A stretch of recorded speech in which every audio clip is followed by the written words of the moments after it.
नमस्कार दोस्तों, मैं गुलशन चौहान आज आपको फिजिकल एजुकेशन का first chapter management of sports events को एक्सप्लेन करने वाला हूं कि आप फिजिकल एजुकेशन में ज्यादा से ज्यादा मार्क्स कैसे ला सके। क्योंकि सभी लोग जानते हैं कि जो फिजिकल एजुकेशन है वो आपका एक स्कोरिंग सब्जेक्ट है। इसमें आपको ज्यादा से ज्यादा स्कोर करना होता है। 100, 95 ये ही मार्किंग आपके लिए अच्छी होती है। तो ये एक मार्किंग सब्जेक्ट के साथ साथ एक हेल्थ से रिलेटेड सब्जेक्ट भी होता है। तो हमें इसे एक मार्किंग सब्जेक्ट ना लेके इसे हेल्थ से रिलेटेड भी सब्जेक्ट लेना है। क्योंकि हमारी इंटरनल बॉडी कैसे फंक्शनिंग करेगी, हमारी स्ट्रेंथ कैसे इंप्रूव होगी, हमारे इंटरनल ऑर्गन्स कैसे प्रॉपर फंक्शनिंग में रह सकते हैं, ये सभी हमें फिजिकल एजुकेशन में देखने के लिए और पढ़ने के लिए मिलता है। तो इसलिए हमें फिजिकल एजुकेशन को थोड़ा ज्यादा ध्यान से पढ़ने की भी जरूरत होती है। तो स्टार्ट करते हैं हम आज इस चैप्टर को, जो आपका है मैनेजमेंट ऑफ स्पोर्ट्स इवेंट्स। तो सबसे पहले मैनेजमेंट ऑफ स्पोर्ट्स इवेंट्स को जब हम स्टार्ट करेंगे तो चैप्टर स्टार्ट होने से पहले हमें यह तो पता होना चाहिए कि स्पोर्ट्स मैनेजमेंट होती क्या है या मैनेजमेंट होती क्या है। तो मैनेजमेंट जो होती है वो इंश्योर करती है that the sports event are conduct smoothly without confusion. तो मींस स्पोर्ट्स मैनेजमेंट वो इंश्योर करेगी कि जो हमारा कंपटीशन है वो विदाउट एनी कंफ्यूजन कंप्लीट किया जा सके, उसमें किसी प्रकार के कोई हेडर या कोई प्रॉब्लम ना आए। यही एक स्पोर्ट्स मैनेजमेंट होती है। ठीक है बेटा। तो स्पोर्ट्स मैनेजमेंट का इसके बाद आता है कि फंक्शन क्या होंगे। भाई स्पोर्ट्स मैनेजमेंट एक मैनेजमेंट बन गई, तो उस मैनेजमेंट का वर्क क्या होगा, कैसे उसे अपने वर्क को करना है। ठीक है बेटा। कोई आपने गोल डिसाइड किया तो उस गोल को आपको कैसे अचीव करना है। मैनेजमेंट ने गोल तो डिसाइड किया होगा, जैसे भाई कोई मैनेजमेंट स्कूल खोल लेती है या कोई ऐसा वर्क कर लेती हो, तो उसके लिए आपका गोल होता है। तो उस गोल को अचीव करने के लिए आपकी क्या क्या फंक्शनिंग होती है, तो वो ही एक मैनेजमेंट की फंक्शनिंग होती है बेटा। तो सबसे पहले जो फंक्शनिंग होगी वो होगी आपकी प्लानिंग।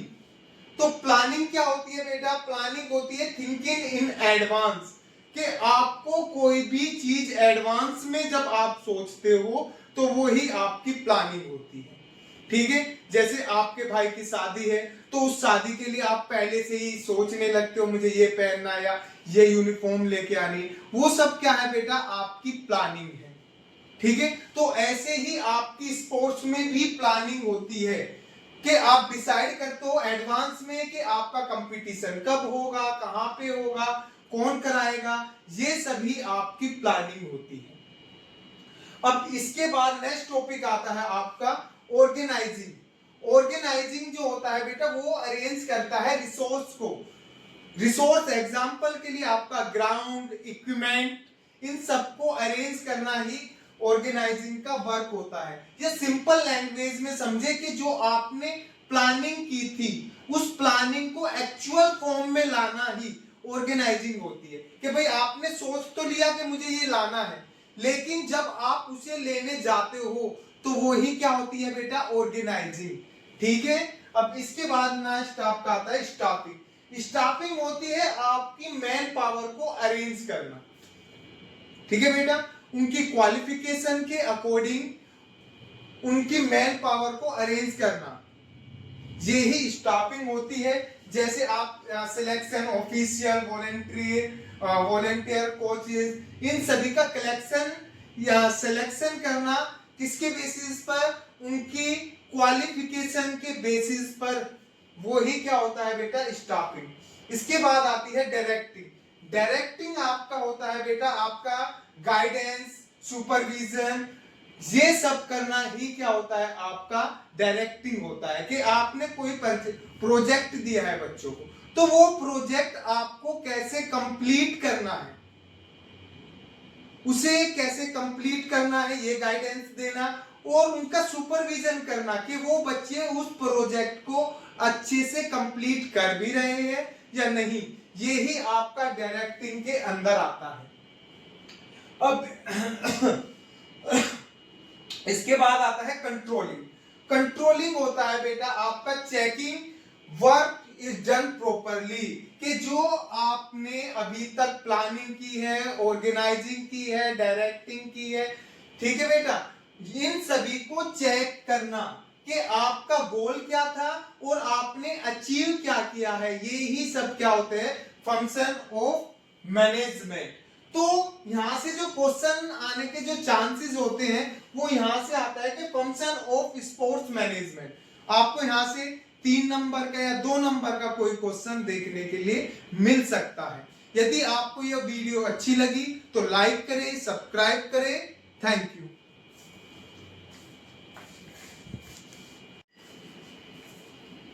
हेलो दोस्तों, अब हम स्टार्ट करने वाले हैं फिजिकल एजुकेशन का फर्स्ट चैप्टर का दूसरा टॉपिक, जो आपका है कमेटी। तो कमेटी का जो फर्स्ट टॉपिक है वो क्या है आपका, various committee and their responsibility pre, during and post.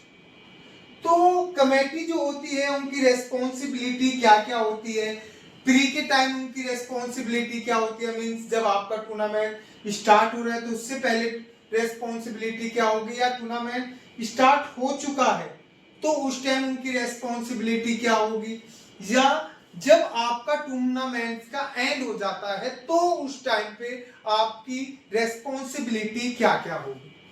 तो इसमें सबसे पहले हम बात करेंगे कि डेफिनेशन क्या होती है आपकी कमेटी की।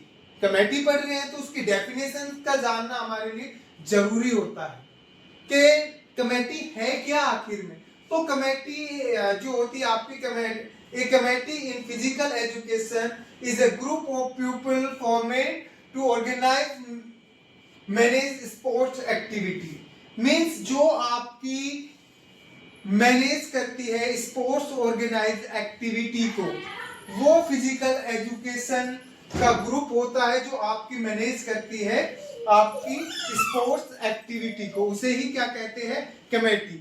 या एक वर्ड में यदि सिंपल समझना हो तो जो अपने वर्क को डेलीगेट कर देती है, जो मैनेजमेंट अपने वर्क को डेलीगेट कर देती है डिफरेंट पीपल में, डिफरेंट पर्सन में, जिससे कि उनका जो वर्क है वो आसान हो जाए, उसे ही क्या कहते हैं, मैनेजमेंट। इसके बाद आपका आता है कि एडमिनिस्ट्रेटिव डायरेक्टर। एडमिनिस्ट्रेटिव डायरेक्टर जो होता है इसमें फर्स्ट पॉइंट होता है, स्टार्टिंग जो कमेटी की होती है वो यहां से ही होती है एडमिनिस्ट्रेटिव डायरेक्टर से। इसका वर्क क्या होता है, इसका वर्क होता है आपको ओवरऑल वर्क को चेक करना, एक ब्रिज का काम करना आपकी ऑर्गेनाइजेशन में और वर्क में। जो एक ब्रिज का काम करता है वो कौन करता है, एडमिनिस्ट्रेटिव डायरेक्टर। एग्जीक्यूटिव कमेटी जो आपको एडमिनिस्ट्रेटिव डायरेक्टर ऑर्डर देगा किसी एग्जीक्यूटिव कमेटी को कि आपको कंपटीशन कराना है। जैसे आपके स्कूल में डायरेक्टर होता है, डायरेक्टर सर किसे बोलते हैं यहाँ पे, प्रिंसिपल सर को। प्रिंसिपल सर क्या होगा यहाँ पे, एग्जीक्यूटिव कमेटी के अंदर वो आते हैं। इसके बाद जो आपका नेक्स्ट आता है ऑर्गेनाइजिंग कमेटी। जैसे आप फर्स्ट जो इसे समझे तो पहले डायरेक्टर सर ने प्रिंसिपल सर को बोला, प्रिंसिपल सर आपके स्पोर्ट डिपार्टमेंट या फिजिकल टीचर को बोलेंगे कि आपको स्पोर्ट्स कराना है।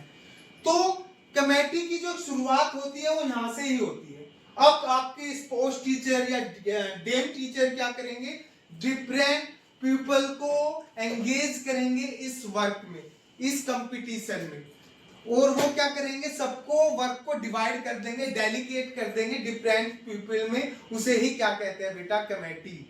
तो उसी के बारे में हम आज बात करने वाले हैं कि जो हमने अभी 3 फेज में, अब हम इन्हें डिवाइड करेंगे, प्री, पोस्ट और ड्यूरिंग। वो कौन करेगा बेटा, यहाँ पे आपका जो ऑर्गेनाइजेशन कमेटी होती है वो 3 टाइप में इन्हें डिवाइड करेंगे। तो अब इन तीनों के बारे में हम पढ़ने वाले हैं।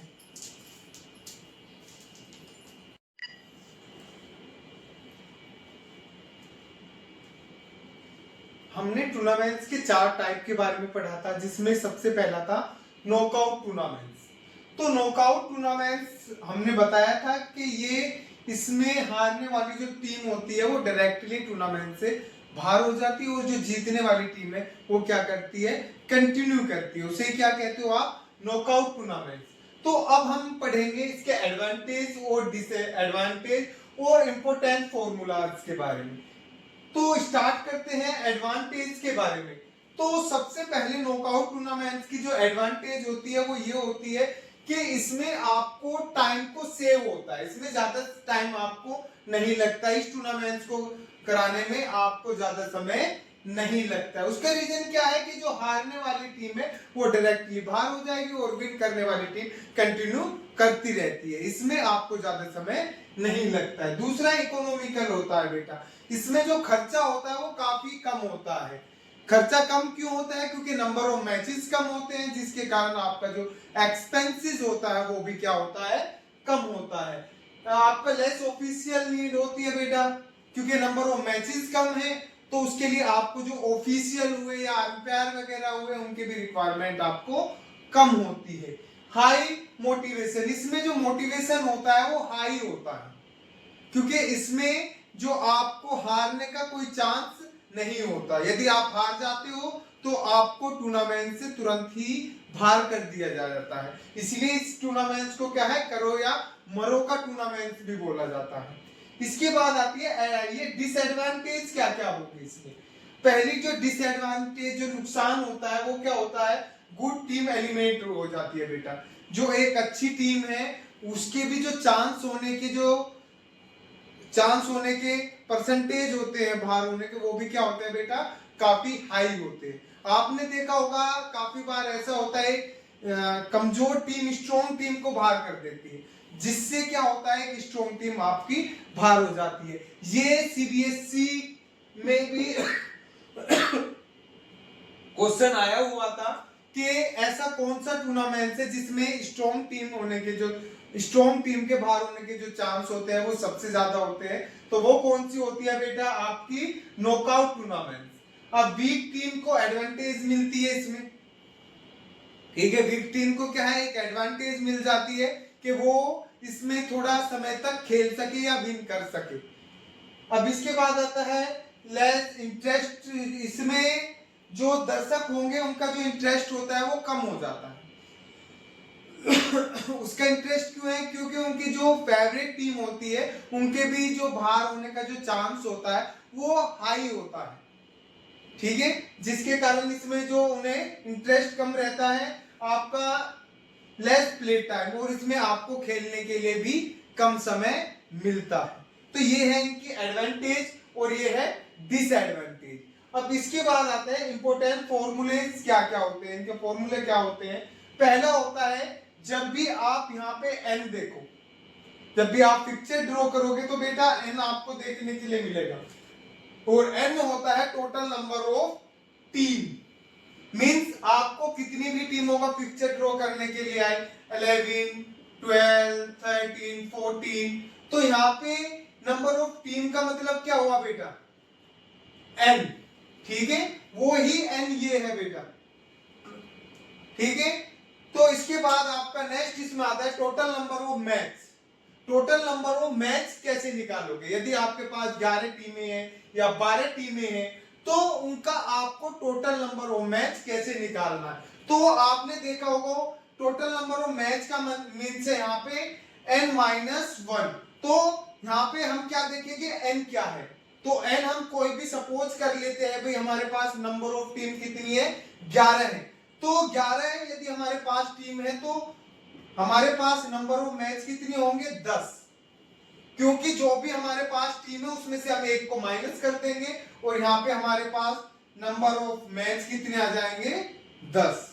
अब इसके बाद आता है number of round. Number of round का मतलब होता है 2 की पावर, ठीक है बेटा, नंबर ऑफ राउंड का मीन्स होता है 2 की पावर। जो भी यहाँ पे आपको 2 की पावर देखने के लिए मिलती है वो ही क्या होता है बेटा, नंबर ऑफ राउंड। और ये 2 की पावर को एक्सप्लेन मैं अच्छे से करूंगा बेटा जब आपको बाई समझाऊंगा।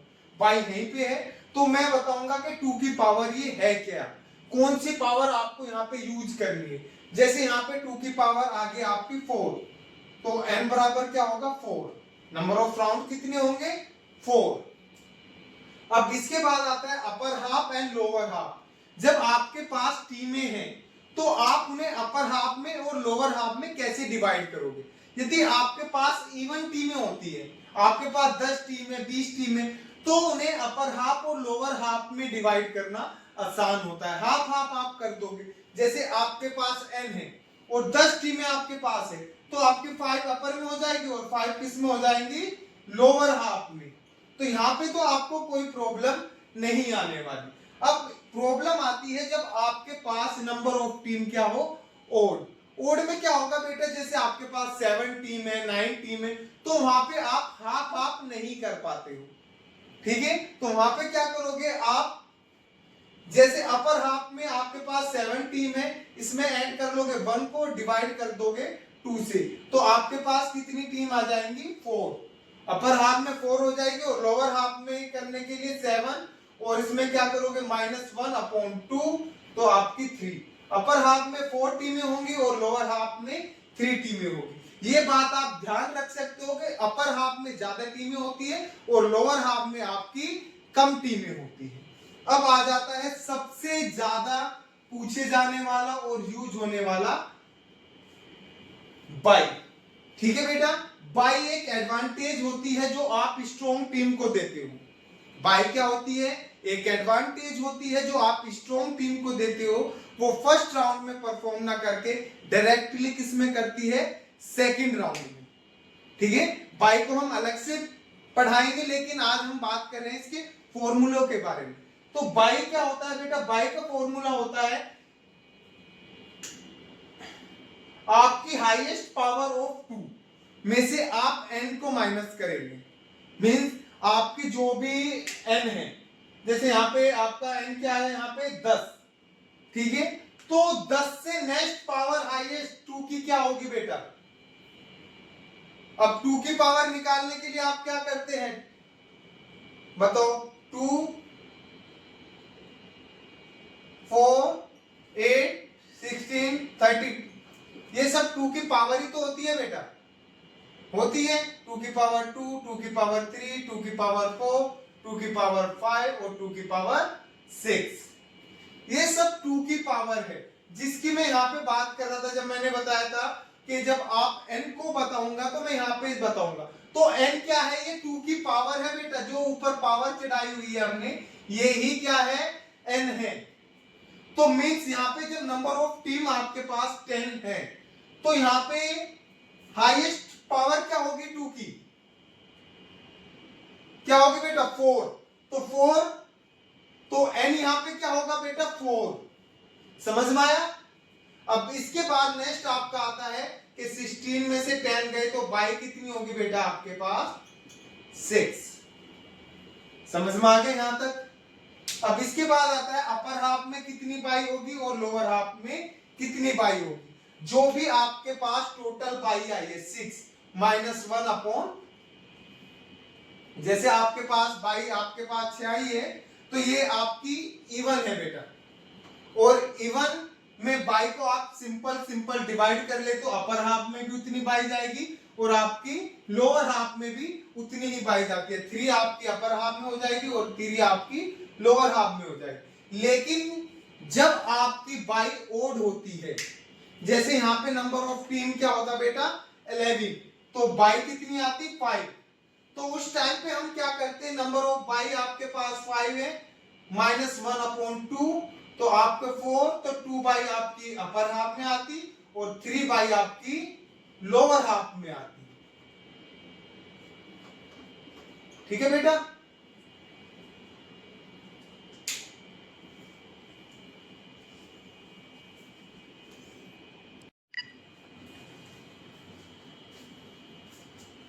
राउंड रोबिन में जो पिक्चर ड्रॉ करने के मेथड होते हैं वो 3 होते हैं, जिसमें आपका साइक्लिक मेथड, दूसरा होता है स्टेयरकेस मेथड और तीसरा होता है टेबुलर मेथड। जो आपका साइक्लिक मेथड होता है वो क्या होता है? साइकिल की तरह घूमता है, जैसे आपका 1 2 3 4, ठीक है, और 1 यहाँ पे फिक्स रहता है अपने प्लेस पे, और ये क्या करेगा? फिर 1 फिक्स है, 4 2 3, इस तरह से राउंड घूमता रहता है, इसीलिए इसे क्या कहते हैं, साइक्लिक मेथड।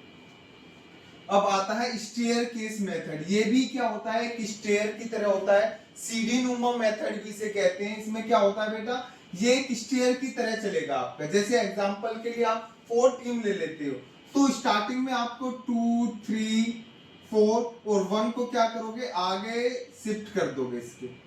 अब यहाँ पे क्या होगा, 2 को ऐसे ही ले लेंगे और फिर 3 4 और यहाँ पे 3 4, ऐसे ही ये क्या होगा, एक स्टेयर की तरह होगा, इसलिए इसे क्या कहते हैं, स्टेयरकेस मेथड। और टेबलर क्या होता है बेटा, एक टेबल की तरह होता है, इस तरह से वो टेबल होती है और आपके इस तरह से स्क्वायर बने होते हैं उस टेबल में, 1 2 3 4, ठीक है बेटा, ऐसे इस टाइप के ये इसके टेबलर।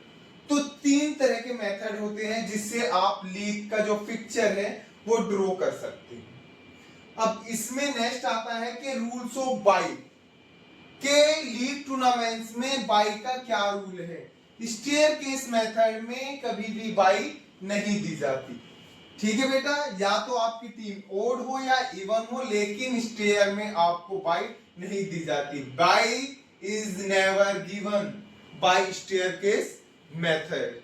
अब आता है आपका साइक्लिक मेथड। साइक्लिक मेथड में डिपेंड करता है, यदि आपके पास नंबर ऑफ टीम ओड है तो वहां पे आपको बाई दी जाती है, और बाई कितनी दी जाती है, जितनी नंबर ऑफ टीम होती है आपकी, एन बराबर आपकी क्या होगी बेटा, बाई होगी इसमें, ठीक है।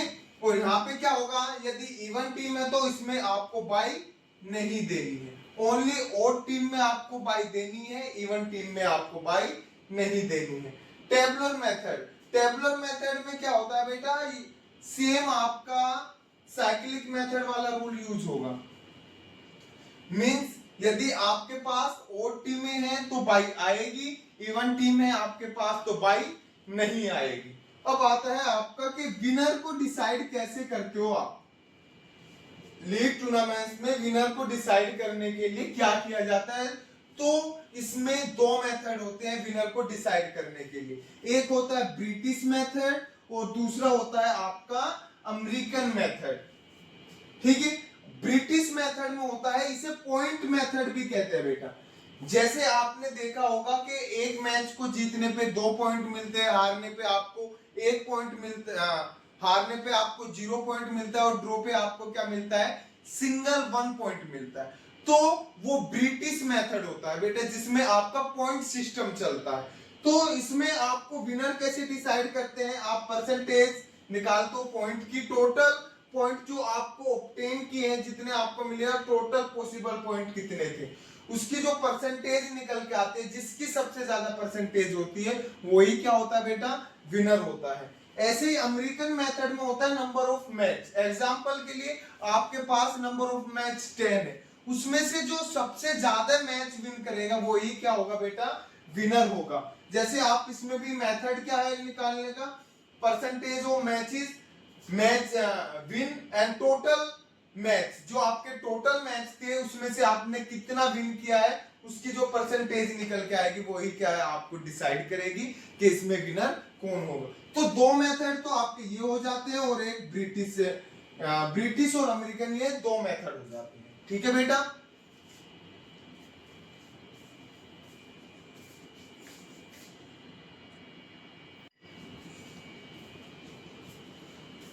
सीडिंग, सीडिंग क्या होती है, ये एक एडवांटेज होती है जो स्ट्रॉन्ग टीम या फेमस टीम को दी जाती है।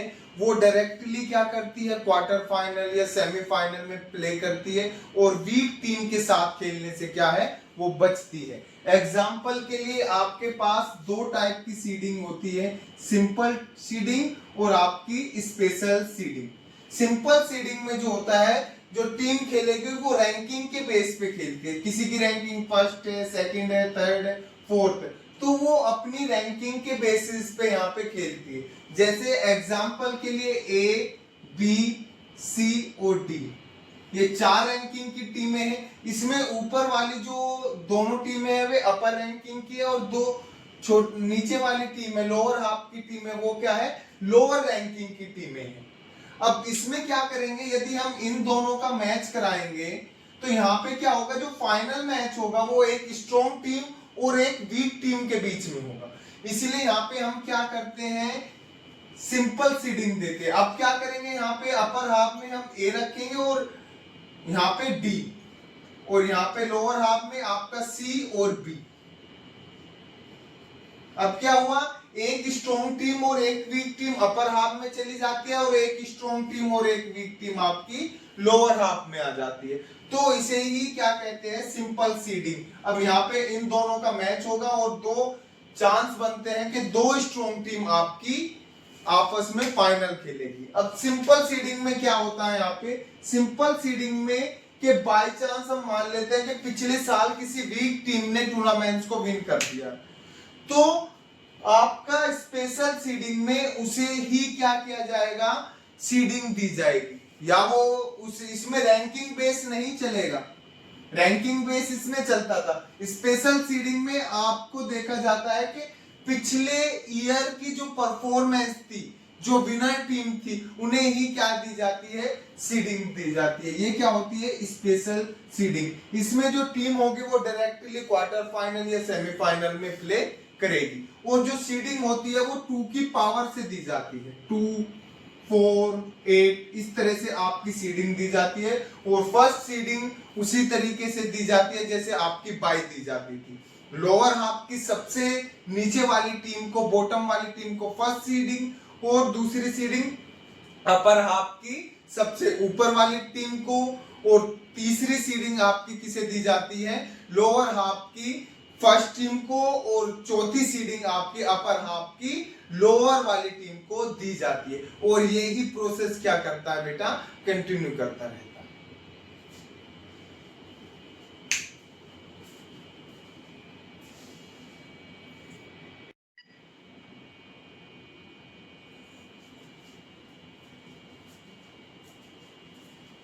इंट्रामुलर और एक्स्ट्रामुलर।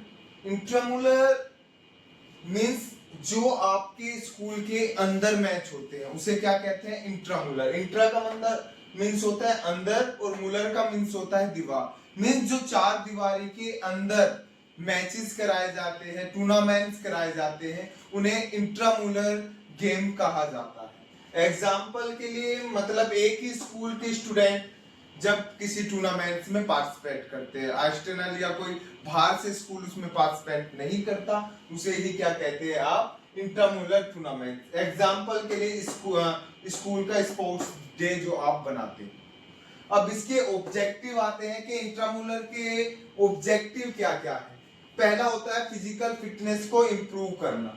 जो आपके स्कूल के अंदर जो गेम कराए जाते हैं वो कराए जाते हैं आपकी फिजिकल फिटनेस को इम्प्रूव करने के लिए, आपकी टीम स्पिरिट को इम्प्रूव करने के लिए, कि जिससे कि आप टीम के साथ मिलजुल कर खेल सको। इसके बाद लीडरशिप क्वालिटी बढ़ाने के लिए, जितना ज्यादा आप कंपटीशन खेलोगे स्कूल के अंदर, उतनी ज्यादा आपके अंदर जो लीडरशिप क्वालिटी होगी वो डेवलप होगी। हिडन टैलेंट को आइडेंटिफाई करने के लिए, जो टैलेंट नॉर्मली नहीं देखा जाता, पता नहीं चलता, उस टैलेंट को इन टूर्नामेंट्स करा के देखा जा सकता है। इसके बाद आता है एक्स्ट्रामुलर। एक्स्ट्रामुलर मींस जो आपके, एक्स्ट्रा मींस बाहर, जो चार दीवारी से बाहर टूर्नामेंट्स कराए जाते हैं। मींस उसमें अब आपका अपना पर्सनल स्कूल पार्टिसिपेंट तो करेगा, और जो उससे बाहर से जो स्कूल आ रहे हैं वो भी उसमें क्या है, पार्टिसिपेंट करेंगे। इसमें सिंगल स्कूल ना पार्टिसिपेंट करके इसमें काफी सारे स्कूल पार्टिसिपेंट करते हैं, मतलब दूसरे स्कूल भी इसमें पार्टिसिपेंट कर सकते हैं। अब इसका एग्जाम्पल के लिए जैसे आपकी सीबीएसई कंपटीशन कराती है, वो ही गेम आपके एक्स्ट्रामुलर का एग्जाम्पल हो जाते हैं। अब इसके ऑब्जेक्टिव क्या क्या होंगे। ऑब्जेक्टिव होता है आपका कॉन्फिडेंस को बढ़ाता है, ठीक है बेटा। जो एक्स्ट्रामुलर टूर्नामेंट्स होंगे आपका कॉन्फिडेंस बढ़ाएगा, हाई लेवल कंपटीशन देखने को मिलता है, आपको एक्सपीरियंस मिलेगा कि आपको जो हाई लेवल का कंपटीशन है मैच में वो देखने के लिए मिलता है, और आपकी स्किल, टैलेंट, ये सभी आपके इंप्रूव होते हैं।